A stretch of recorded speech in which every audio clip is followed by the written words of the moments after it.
Hello students, पिछले video में हम लोगों ने डिस्कस किया था डिफरेंशिएशन के बारे में, ऑर्डर ऑफ डिफरेंशिएशन के बारे में बात हुई और उससे रिलेटेड सारे टॉपिक में हम लोगों ने उसको समझा कि हम किस तरह से इसको डेरिवेटिव्स को फाइंड कर सकते हैं। आज हम आपके लिए नया चैप्टर लेके आए हैं एप्लीकेशंस ऑफ डेरिवेटिव्स, ऑगलज के अनुप्रयोग।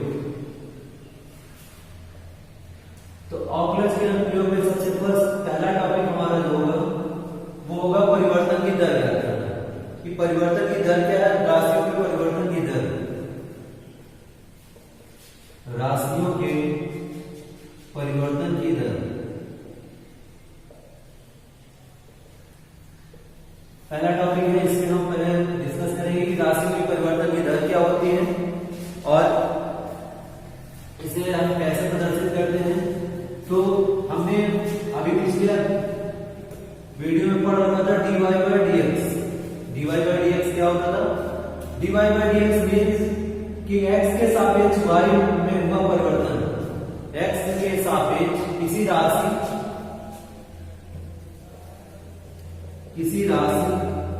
x के सापेक्ष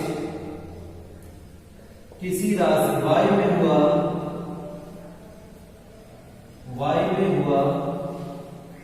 परिवर्तन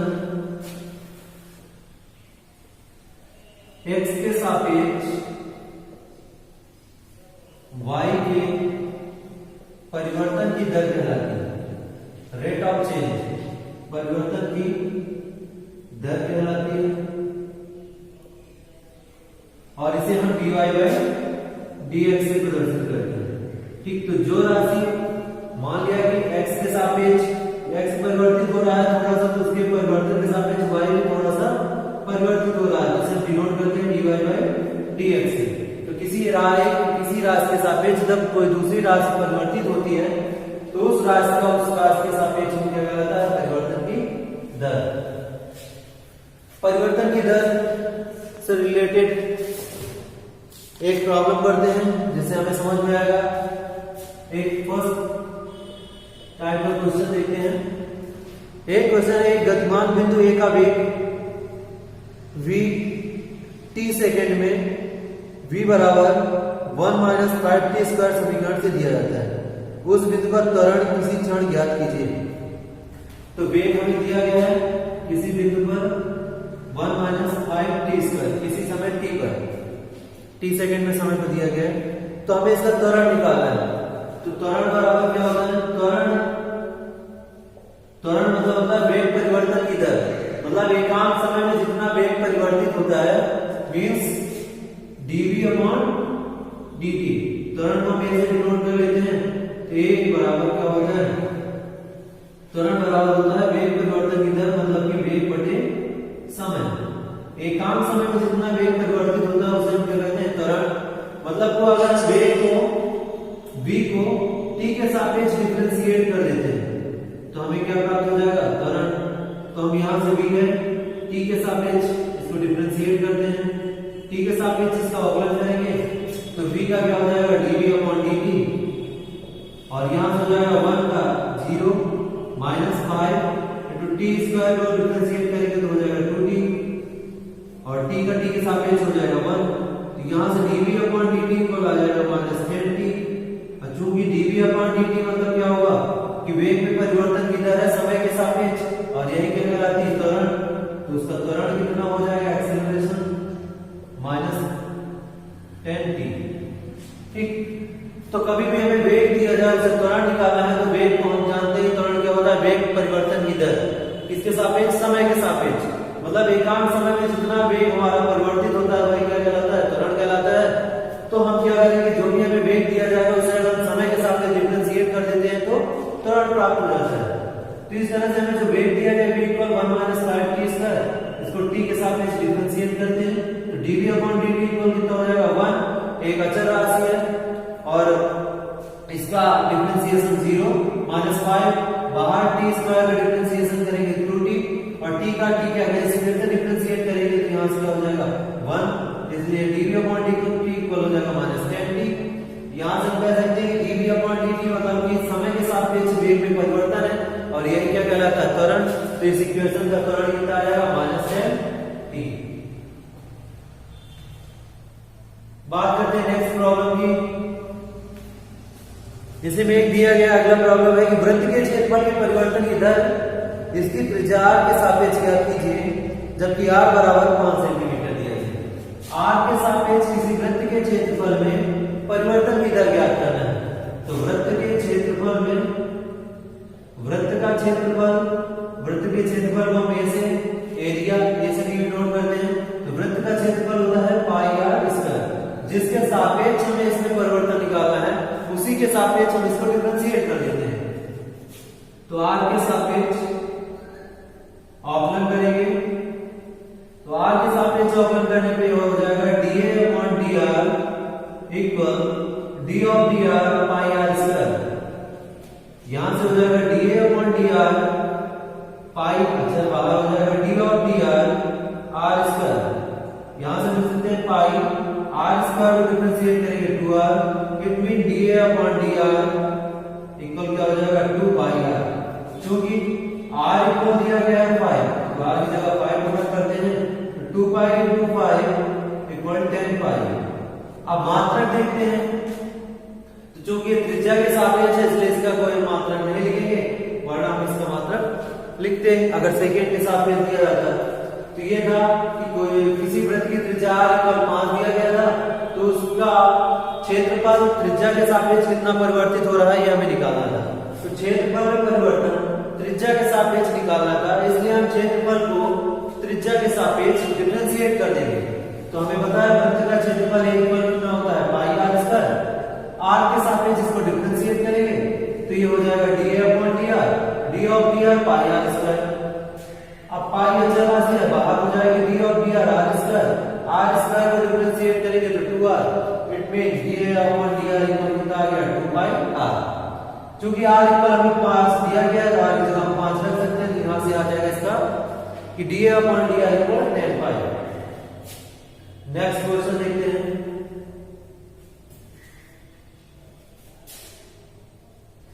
एक घन का आयतन 9 सेंटीमीटर प्रति क्यूब प्रति सेकंड। अगला क्वेश्चन है कि एक घन का आयतन है,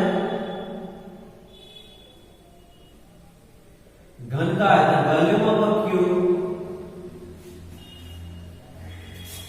ये दिया गया 9 सेंटीमीटर क्यूब पर सेकंड की दर से चेंजमेंट हो रहा है।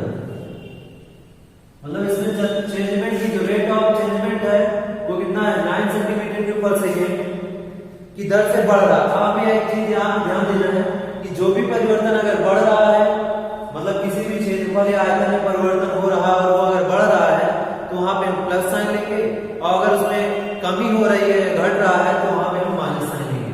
तो घन का आयतन में परिवर्तन की दर दी गई है किसके सापेक्ष है, समय के सापेक्ष, इसलिए हम लिख सकते हैं dV/dt equal plus 9 centimetre cube पर सेकेंड।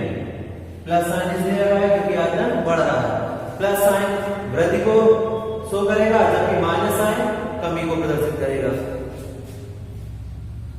तो इसकी कोर की लंबाई 10 सेंटीमीटर है, तो इसके पृष्ठ का क्षेत्रफल ज्ञात कीजिए। कोर की लंबाई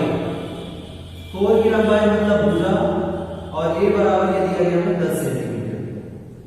तो इसके क्षेत्रफल में परिवर्तन, पृष्ठीय क्षेत्रफल में परिवर्तन, पृष्ठीय क्षेत्रफल सरफेस एरिया में इसके रेट चेंजमेंट की रेट निकालनी है। तो पृष्ठीय क्षेत्रफल S इक्वल अब कितना होता है घन का आयतन, घन के लिए कितना होता है 6a स्क्वायर। अब चूंकि देखो हमें दिया गया है dV/dt दिया गया है, यहां पे t के सापेक्ष ds/dt निकालना है, तो कहीं ना कहीं हमें dA/dt की आवश्यकता पड़ेगी। तो यहां से हम पहले घन का आयतन के लिए, घन का आयतन v बराबर कितना होता है a क्यूब। यदि एक घन की भुजा है तो हम घन का आयतन v बराबर क्या लिख सकते हैं a क्यूब। t के सापेक्ष डिफरेंशिएट करेंगे। अब यहां पे क्वेश्चन उठता है कि हम t के सापेक्ष क्यों अवकलन कर रहे हैं, हम a के सापेक्ष कर लेते हैं या किसी अन्य राशि के सापेक्ष अवकलन कर लेते हैं। तो यहाँ पे हमें सबसे मेन पॉइंट यही देखना है कि जिसके सापेक्ष में परिवर्तन की दर कोई दी गई है, बस उसी के सापेक्ष हमको अगले भी फलन को डिफरेंशिएट करना है। यहाँ पे आयतन हमें किसके सापेक्ष परिवर्तन की दर दी गई इसके सेकंड मतलब टाइम के सापेक्ष, तो हम t के सापेक्ष डिफरेंशिएट करेंगे तो यहाँ से dv/dt equal 3a² into d/dt। dv/dt की वैल्यू है 9 3a²। अब a की वैल्यू कितना दिया गया है, a इक्वल दिया गया 10 100 into dA/dt। यहां से हम कह सकते हैं कि dA/dt इक्वल 9/3 गुणे 100 या 3/100। ये हो गया dA/dt। अब हम उसके पृष्ठीय क्षेत्रफल में परिवर्तन की दर निकालते हैं तो यहाँ t के सापेक्ष अवकलन करेंगे तो यह आ जाएगा ds/dt बराबर t के सापेक्ष करेंगे तो हो जाएगा 12a, फिर a का करेंगे तो dA/dt।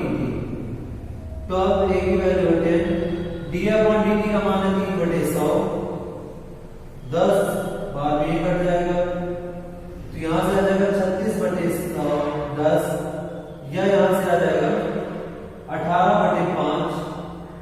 अब यहां पे देखना है कि ds मतलब क्षेत्रफल में परिवर्तन है तो इसका मतलब क्या हो जाएगा सेंटीमीटर/सेकंड। तो इसमें चेंजमेंट कितना आएगा 18/5 सेंटीमीटर/सेकंड। फिर से समझ लेते हैं, एक घन के आयतन में 9 सेंटीमीटर/सेकंड की वृद्धि हो रही है और हमें उस घन की कोर की लंबाई दी गई है 10 सेंटीमीटर।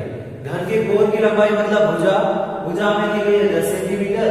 तो यहाँ पे और हमें घन के आयतन में परिवर्तन की दर समय के सापेक्ष दी गई 9 सेंटीमीटर/सेकंड। तो यहाँ से लिख सकते हैं dv/dt बराबर 9 सेंटीमीटर/सेकंड।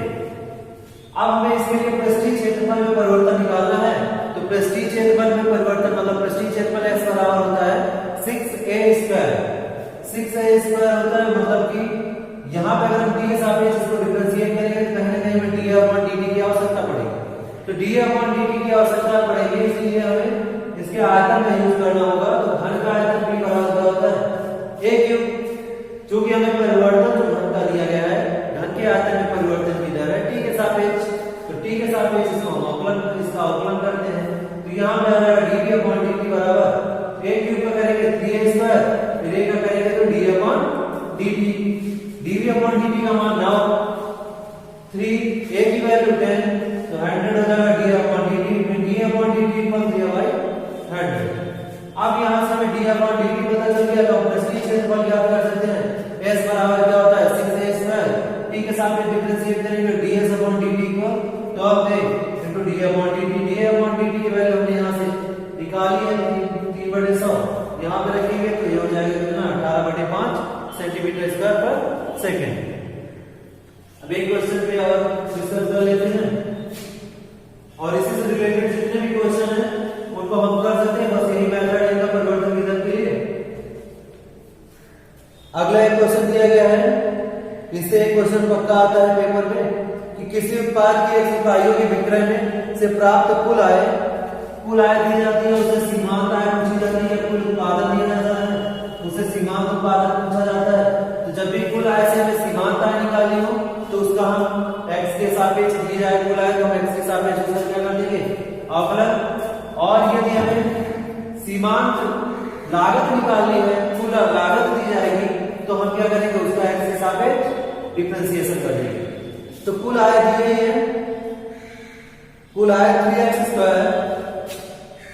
Plus 36x plus 5 total income कितनी दी गई है और कह रहा है जब x बराबर 5 हो तो सीमांत आय ज्ञात करना है। When x equal 5 तब हमें सीमांत आय ज्ञात करना है। तो सीमांत आय जो होती है वो होती है जिसके सापेक्ष में फलन दिया गया d of dx कुल आएगा। टोटल जो भी इनकम है उसको अगर हम डिफरेंशिएट कर देते हैं विद रिस्पेक्ट जिसके अकॉर्डिंग फलन दिया गया है तो हमें सीमांत आय प्राप्त हो जाएगी। तो सीमांत आय तो यहाँ पे आ जाएगा इसका differentiation d of dx 3x² plus 36x plus 5 x के सापेक्ष जब डिफरेंशिएट करेंगे तो ये हो जाएगा 6x प्लस 36। अब यहाँ पे हमें जो दिया गया है कि x की वैल्यू जब 5 हो तब सीमांत आय निकालना है। x की वैल्यू 5 रख लेते हैं तो 6 into 5 plus 36 it 66। तो यहां से सीमांत आय कितनी आ जाएगी 66। तो जब कुल आय हमें दी जाए उसे सीमांत आय निकालना होगा, तो हम क्या करेंगे, उसको डिफरेंशिएट कर देंगे विद रिस्पेक्ट एक्स, और x की वैल्यू हमें दी गई थी x इक्वल टू 5 दिया गया है। तो इस सीमांत आय को डिफरेंशिएट करने के बाद x इक्वल हमने 5 रखा, तो 6 × 5 + 36, ये कितना हो गया 66, और ये हमारी निकल के आ गई सीमांत आय।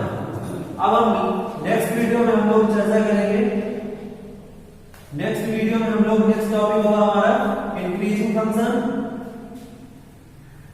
और डिक्रीजिंग फंक्शन।